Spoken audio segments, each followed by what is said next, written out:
technologie et l'innovation sont au cœur de nos fêtes et nos défaites. Celles de l'économie, de l'éducation, de la santé, des changements climatiques, de la gestion des risques. Ce sont elles aussi qui détermineront notre capacité à devenir des acteurs de l'économie de la connaissance. Malgré des succès notables chez certains de nos membres, notre région demeure la dernière au monde en matière de recherche. Nous n'avons pas la capacité de toutes les batailles ni de toutes les recherches.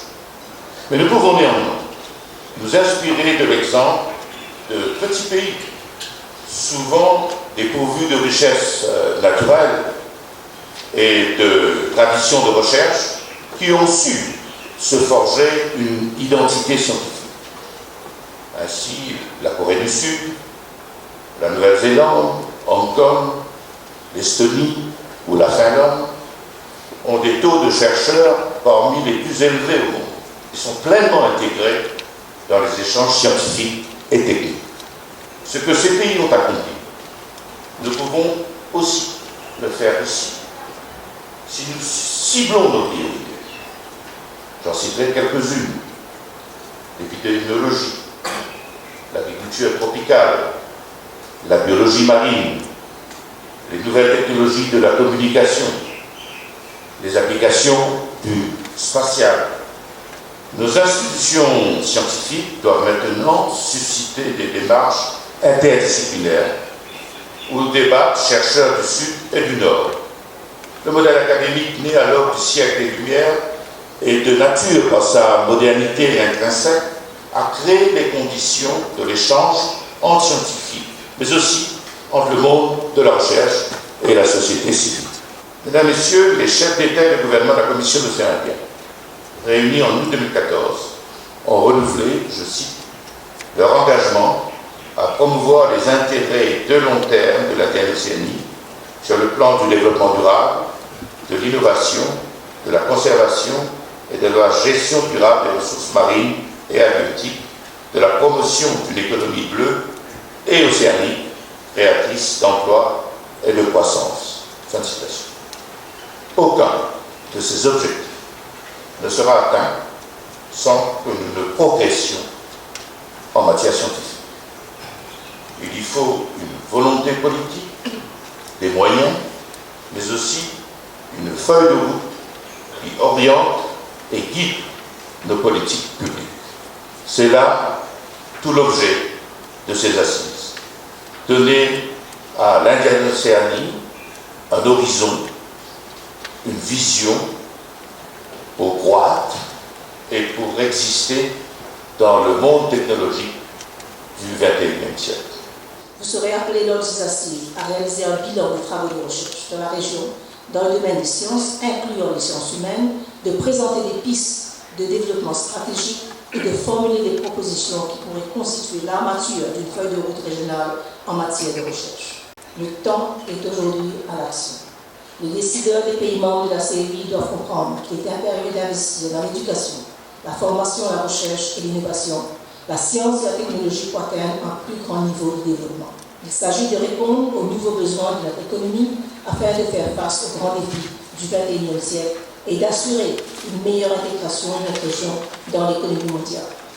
Dans cette perspective, le monde académique doit également revoir son mode de fonctionnement et être prêt à relever de nouveaux défis. Défis d'organisation interne, défis d'adaptation au changement de société et la compétition internationale. Cette nouvelle approche doit surtout intégrer les enjeux de la connaissance et les enjeux économiques et sociaux des pays de la région. Il est nécessaire de repenser les méthodes pédagogiques pour développer la créativité, la curiosité et l'esprit d'entreprendre en encourageant des formations pluridisciplinaires. Il faut absolument encourager nos jeunes à entretenir une relation positive avec les sciences et les technologies. Les universités doivent, pour leur part, inventer un modèle de formation naturellement tourné vers la connaissance de l'entreprise et encourager le développement d'unités mixtes publiques-privées. Je me permets, pour avoir moi-même personnellement fait l'expérience des difficultés que rencontrent les chercheurs dans un environnement où les facilités sont limitées, d'appeler les scientifiques à communiquer davantage autour de leurs travaux en les rendant plus accessibles à la population. Ils ne doivent pas hésiter à diffuser leurs travaux et à encourager le dialogue avec les étudiants et les représentants du monde socio-économique de l'État, voire les autorités régionales. La réussite de la recherche et l'innovation devrait ainsi conduire à la bonne santé de notre économie, d'entreprise, administration et société. Si nous accueillons favorablement l'apport des bailleurs de fonds internationaux pour soutenir nos efforts de recherche, les gouvernements de nos pays respectifs doivent impérativement faire les efforts nécessaires pour investir dans la recherche scientifique. Permettez-moi ici de citer l'exemple de l'État mauricien qui a pris une excellente initiative en introduisant un programme national d'innovation à hauteur de 125 millions de roupies dans le but de promouvoir une nouvelle culture de recherche et de développement. Nous devons donc, au niveau des États membres, définir une stratégie régionale œuvrant à créer l'écosystème adéquat, incluant la législation des infrastructures, afin de faciliter la recherche, le transfert des connaissances et des technologies, tout en mettant en place une gouvernance moderne et respectueuse des identités de chacun. L'investissement dans la recherche et l'innovation est capital pour construire l'avenir, tout comme l'investissement dans l'éducation et la formation professionnelle. La CEI pourrait devenir une excellente plateforme pour favoriser les projets voire trinationaux en soutenant les projets portés par les entreprises et les centres de recherche. Nous pourrions par là même encourager la mobilité d'étudiants en créant des programmes d'échange entre nos îles pour les étudiants des filières scientifiques et technologiques. Le partenariat entre la CEI et l'Institut de recherche pour le développement a quant à lui pour objet de définir un cadre de coopération, de concertation et d'échange d'informations, de promotion et de suivi d'activités de recherche, de formation d'expertise et d'information scientifique, dans le domaine aussi varié que le climat, les écosystèmes marins et l'océan Indien, la santé humaine, les maladies émergentes, les bases de données et l'observation. Il est vrai que la première impression que nous ressentons, enfin que j'ai ressentie, en arrivant ici, est d'être à un carrefour au milieu de l'océan. À l'époque de la mondialisation, être à un carrefour est primordial.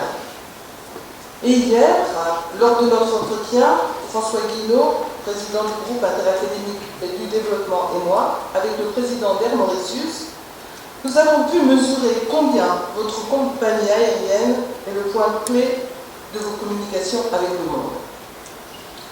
Lors de notre entretien avec la vice-chancelière de l'université, nous avons compris que vous voulez être un pôle régional d'excellence ayant pour objectif de devenir une destination attractive pour des études supérieures et dans un même temps d'éviter les diplômés chômeurs.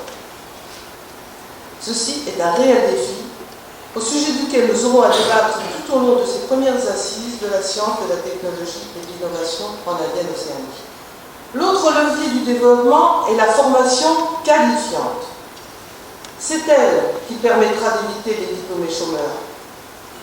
Celle-ci doit être en adéquation avec les moteurs de nos sociétés que sont les entreprises. Le positionnement de Maurice vis-à-vis de l'Afrique subsaharienne est un atout majeur pour l'Indienne océanique. Avec le double vecteur linguistique français et anglais, l'île Maurice peut devenir un lieu de formation technologique attractif pour les pays africains dans des domaines comme ceux relatifs à la santé, l'environnement, le recyclage des déchets et l'énergie.